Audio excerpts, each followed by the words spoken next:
Hi, and welcome back to Reflect Forward. I'm your host, Carrie Siggins, and I'm so happy you are here today.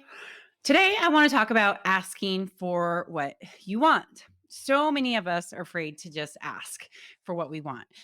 We are afraid that we're going to be told no.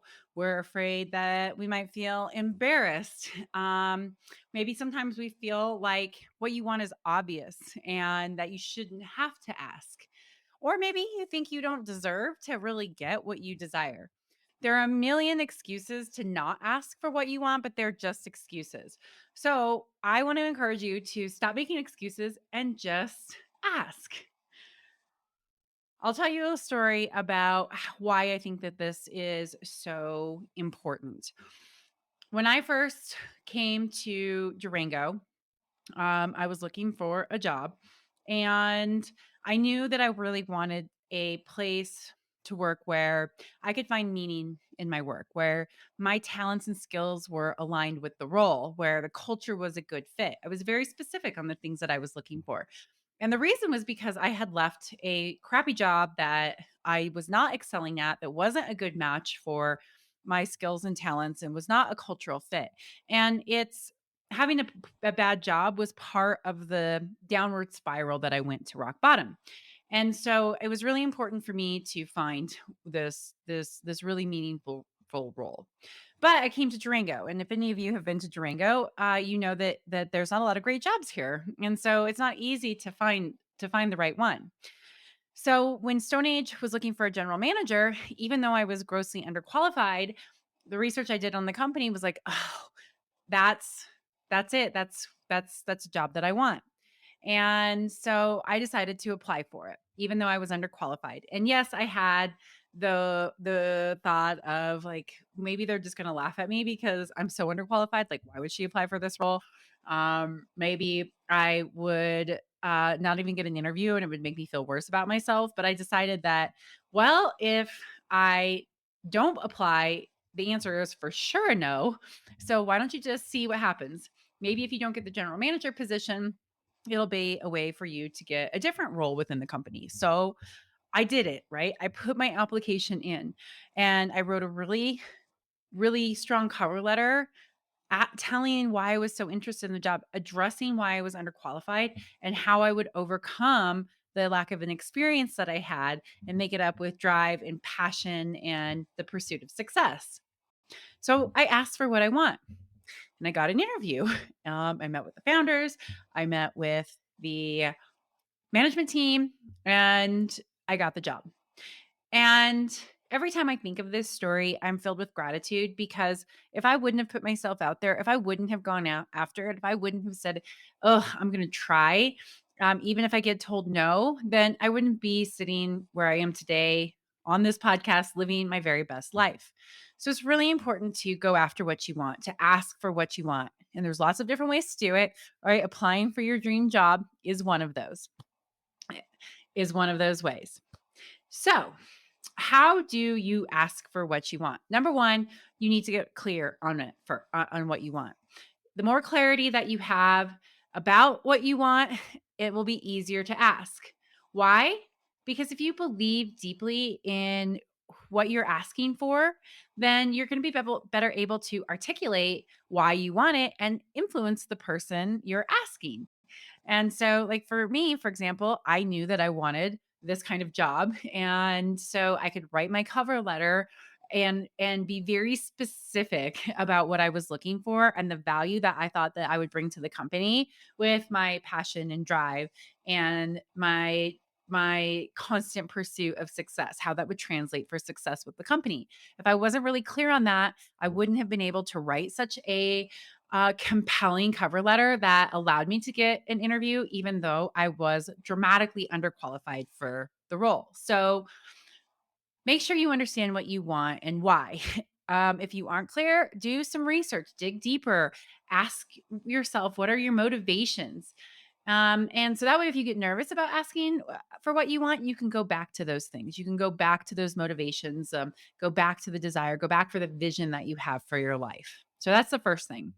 The second thing is know who to ask. If you ask the wrong person or people, you're bound to get a no.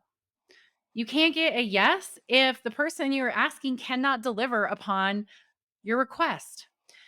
It's hard to ask for something over and over again. So make sure you do your research and that you're asking that right person. You don't want to lose steam if someone says, oh, yeah, well, nope, not the right person to ask. Go talk to this person. Make sure that you know who to ask. Make sure that you're talking to a decision maker. When you are getting ready to talk to that person, anticipate the reasons why that person might say no. Try to understand their motivations, their concerns, the roadblocks of that person might face ahead of time, and then be prepared to speak to them so that you can help them overcome that. For example, I know that you're probably looking for somebody with more experience than me because of XYZ. And here's how I'm going to overcome my inexperience. I'm going to do XYZ, right? I anticipated the fact that they were going to probably go, ooh, no, she's young. She doesn't have a whole lot of experience. So I put myself in their shoes and made sure that I would answer those kind of direct things that would maybe make them say, nah, it's not worth interviewing. Number 3, when you're asking, think about your body language. Don't come across slouched or with your arms crossed. Stand up. Don't look at the ground. Make eye contact. Show confidence. Smile. It's amazing what a smile can do. If you're feeling really nervous, take deep breaths. It's amazing how we can calm ourselves if we just take a few slow inhales and slow exhales. Always make eye contact, always smile. You are so much more likely to get what you want when you put that person at ease. For example, I always ask for upgrades no matter what. Flights, hotel rooms, rental cars, anytime that I can ask for an upgrade, I do. And I don't do it just because I want the upgrade. Of course, that's nice, but I do it because it makes me practice asking for what I want. And I do it by being nice, by asking the person how they're doing, by understanding that maybe they're having a crappy day and maybe I can make their day a little bit better by telling a joke or making them smile or making them feel like they're seen. And then they're much more likely to give you that upgrade. So for example, when I'm asking for, let's say, a upgrade at a hotel room, come in. Oh, how you doing today? That's good. Yeah, has it been really busy in the hotel today? Yeah, I bet you're tired, aren't you? Me too. Yeah, just got in from wherever. Hey, you don't happen to be able to have an upgrade to, a suite tonight? That would be so amazing. I haven't slept well in nights and nights and nights, and I'm so hoping to get a good night's sleep. Any chance that that could happen? If it can, great. If not, thanks so much for trying. I really appreciate it. It's so much easier to get a yes when you put that person at ease. 9 times out of 10, I get an upgrade. Flight's a little bit different because there's the status thing, but I still ask all the time, "Is there any chance I can get an upgrade? How can that work?" And I always make people feel special and at ease when I'm asking. So, body language, the tone of your voice, are you smiling? Are you making contact? Are you making that person feel at ease? You're much more likely to get what you want. Number 4, be direct and specific about what you want. So don't beat around the bush. A lot of times we want to like ease our way in and kind of feel people out, and that can be confusing to people, and it's really awful to expect them to know what you want or to read your mind. So don't. Define the problem and ask. Be considerate of what they're going to have to do to grant you your request, but be help them out by being very specific. Is there any way that I could get an upgrade on that room tonight? Oh man, that would be so awesome. Right? That's very direct, very specific, and very clear. So always keep that in mind. Don't beat around the bush. Don't make people read your mind. And then finally, number 5, always, always, always be gracious. Always express gratitude, whether the person says yes or no. Always show appreciation. Be polite and be cognizant that this person is busy. Use positive language and never give an ultimatum. And don't beg. And so I thank you with a smile. That is how you be gracious with all of this. And even when I get a no, I'm always like, thank you so much for trying. Because one, I just practice. And two, because you never know when a yes might come back around. So those are my tips on how to get to a yes, how to ask for what you want. Practice, practice, practice. Do what I do. Practice going into a hotel room and asking for upgrades. Ask for a better table at a restaurant.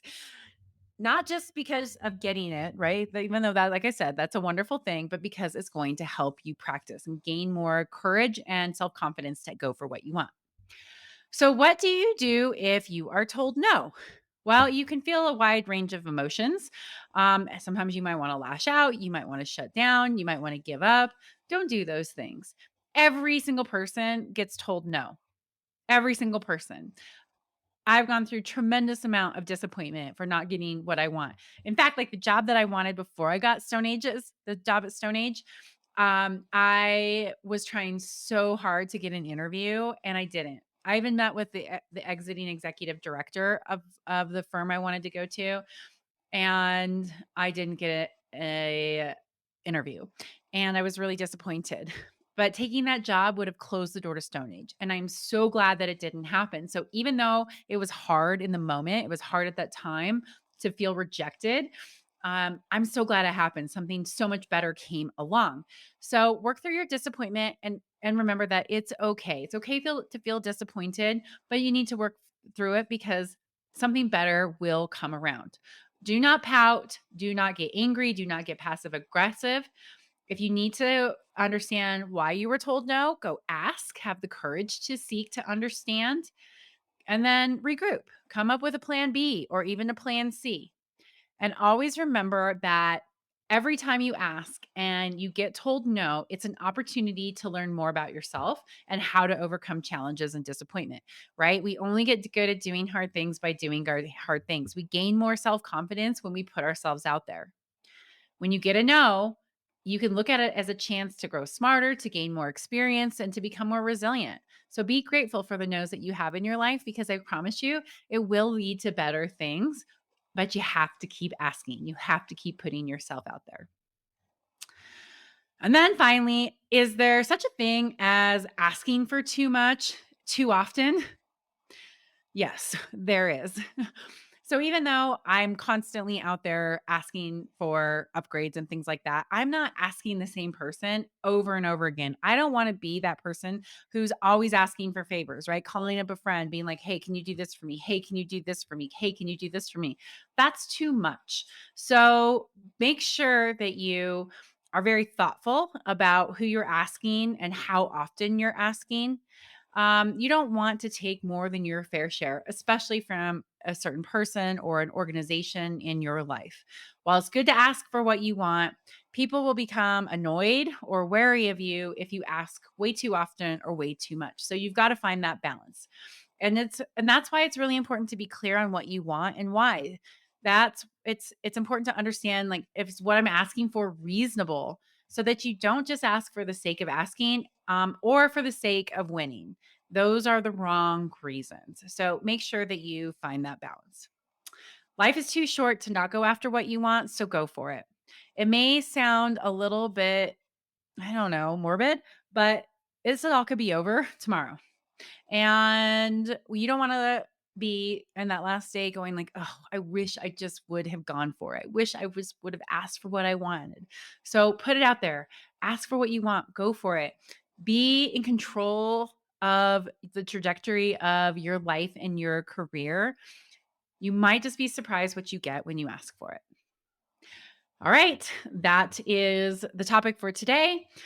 Question of the week comes from a gentleman who I am mentoring, and he goes to the fore. I'm sure we'll be talking about him on the podcast because he is a lot of fun and he's brilliant, and he's definitely asking very interesting questions. But he asked me, "What are you reading right now?" And I'm reading a really interesting book. I am reading "Think Like a Monk" by Jay Shetty, and I love it. And the reason why I love it is because I have really been exploring my attachment to things and trying to remember that nothing is really mine. I could lose it all at any moment, and that has nothing to do with who I am as a person. And when you are not attached to the things in your life, you can be very grateful for them, but you also don't experience as much suffering when you no longer have them. And I think that's a really powerful thing that you can say, wow, I don't have an attachment to this. It's okay. I'm working on attachments to my own ideas, right? I don't have an attachment to this. If it goes this way, that's okay. If it goes this way, it's okay, right? I'm going with the flow. I'm learning how to not be attached to material things, right? I really, really want a new car and I really, really, really don't need a new car. And so I'm exploring this attachment to what makes me want that new car. It's not because I need it. Is it because I want, it as a status symbol? Is it because I want it for, whatever reason? Exploring those attachments are really, really healthy. And I love the way that Jay talks about his time as a monk and how he learned how to lose his attachment, his strong attachment to things in life, and how much better that made his life become. So that is what I'm reading right now. Super interesting book. Highly recommend it if you're interested. All right, that's it for Reflect Forward for today. I look forward to seeing you next week. And again, as always, if you like this podcast, please subscribe to it on any podcast platform or on YouTube. Write a review, rate it on iTunes. That's very helpful. Share it with a friend. I always appreciate it and helps with the algorithms. Thanks so much. We'll see you next week. Bye.